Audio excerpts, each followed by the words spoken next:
In J.J. Thomson experiment, a beam of electron is replaced by that of mu1s. No deflection is achieved only if B is increased by 208 times, B is decreased by 200 times, and B is increased by 14.4 times, B is decreased by 14.4 times. You have to choose which is the correct option. So J.J. Thomson experiment வந்து ஒரு எலக்ட்ரானை வந்து mu1 replace பண்ணுறோம். Mass of mu1 அப்படிங்கிறது வந்து you know that 208 times as that of proton.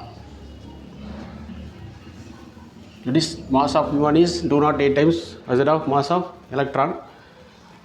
So இந்த data வச்சு அதே மாதிரி என்னென்னா another one clue என்னென்னா என்ன கொடுத்துருக்காங்க இங்கே no deflection is achieved அப்படின்னு கொடுத்துருக்காங்க.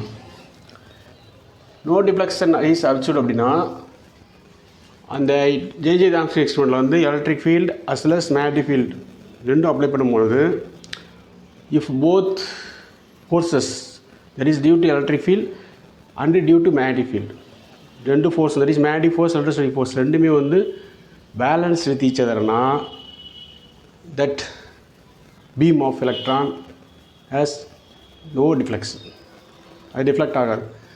அதே சமயம் எலக்ட்ரான் வந்து என்ன பண்ணுறாங்க mu1 ரீப்ளேஸ் பண்ணுறாங்க. அப்போ மாஸ் ஆஃப் எலக்ட்ரானையும் மாஸ் ஆஃப் mu1ஐயும் கம்பேர் பண்ணணும் ஃபைனலாக வரக்கூடிய அந்த ஃபார்முலாவில். சரி, இப்போ நம்ம பார்த்தோம் அப்படின்னா இப்போ எலக்ட்ரானுக்கு என்னென்னா உங்களுக்கு எலக்ட்ரானோட எனர்ஜிங்கிறது EV ஓகேவா, which is must be equal to kinetic energy of the electron. இப்போ நம்ம இந்த டேட்டாவில் என்ன கண்டுபிடிக்கலாம்னா ஸ்பீட் ஆஃப் எலக்ட்ரான் கண்டுபிடிக்கலாம்.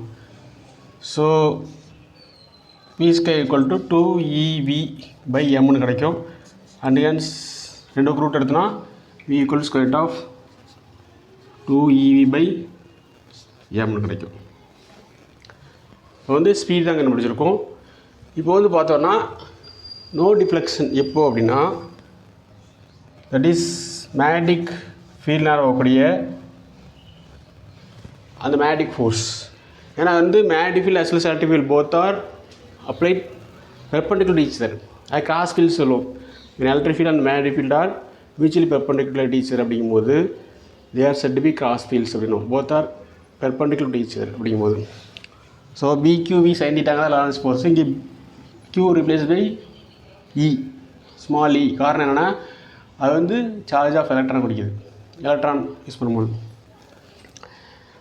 So it must be balance the electrostatic force due to electric field. Small E is charge of electron, E is electric field. B is magnetic field, small E is charge of electron, V is speed of electron.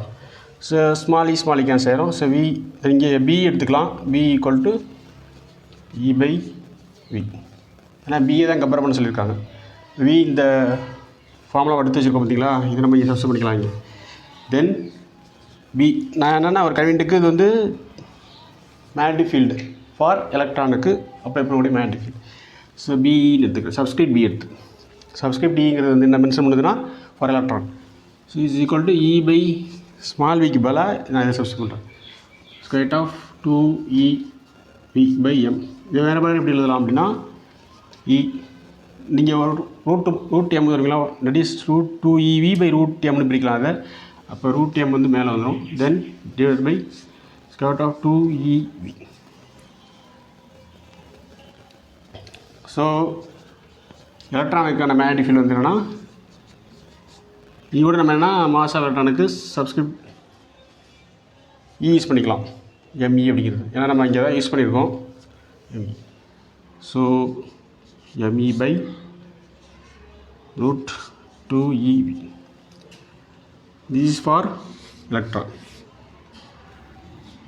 So for mu1 என்னவாக இருக்கும் அப்படின்னா இதே formula use பண்ண போகிறோம். என்ன பண்ண போகிறோம்னா இங்கே மாஸ் டெம் வந்து என்னது அது மட்டும் தான் மாறப்போகுது. ஸோ எலக்ட்ரிக் ஃபீல்டு ஏன்னா நம்ம என்ன பண்ணுறோம்னா மேக்னெட்டிக் ஃபீல்டு தான் வேரி பண்ண போகிறோம். அப்போது எலக்ட்ரிக் ஃபீல்டு கான்ஸ்டண்ட்டாக இருக்குது. இங்கே square root of M mass of electron பதிலாக mass of mu1 divided by root of 2eV. There is no change in charge. So ரெண்டு இப்போ கம்பேர் பண்ண போகிறோம். B mu by BE. This is for mu1, this is for electron. So E square root of mu.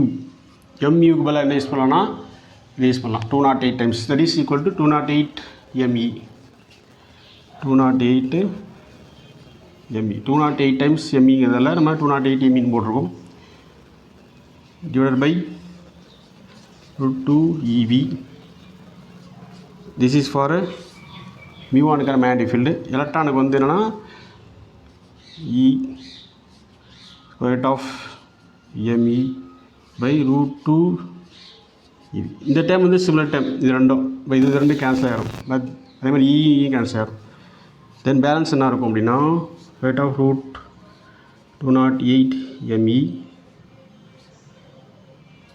இதெல்லாம் ரூட்டுக்குள்ளே கொண்டு வந்துடலாம். அப்போது me மேலே root time கீழே ரூட் டைம் இந்த me இப்போ கேன்சல் ஆகிடுது. ஸோ தென் என்னவா இருக்குது உங்களுக்கு கிடைக்கிறதுனா எல்லாம் b mu1 by BE ரெண்டையும் கம்பேர் பண்ணும்பொழுது square root of 208. Square root of 208 வந்து என்னன்னா நம்ம வந்து என்னது உங்களுக்கு வந்து ரூட் எடுத்தோம் அப்படின்னா 14.4 கிடைக்கும். So then B mu1 that is magnetic field for mu1 equal to B equal to 14.4 times B. அப்போ we want to increase magnetic field for எலக்ட்ரானுக்கு எவ்வளோ கொடுக்குறோமோ அதை விட 14.4 times இன்க்ரீஸ் பண்ணால் தான் there is no deflection for mu1. So option C is the correct option. B must be increased by 14.4 times அப்படிங்கிறது தான் correct option. Thanks for watching. Keep watching, subscribe and share.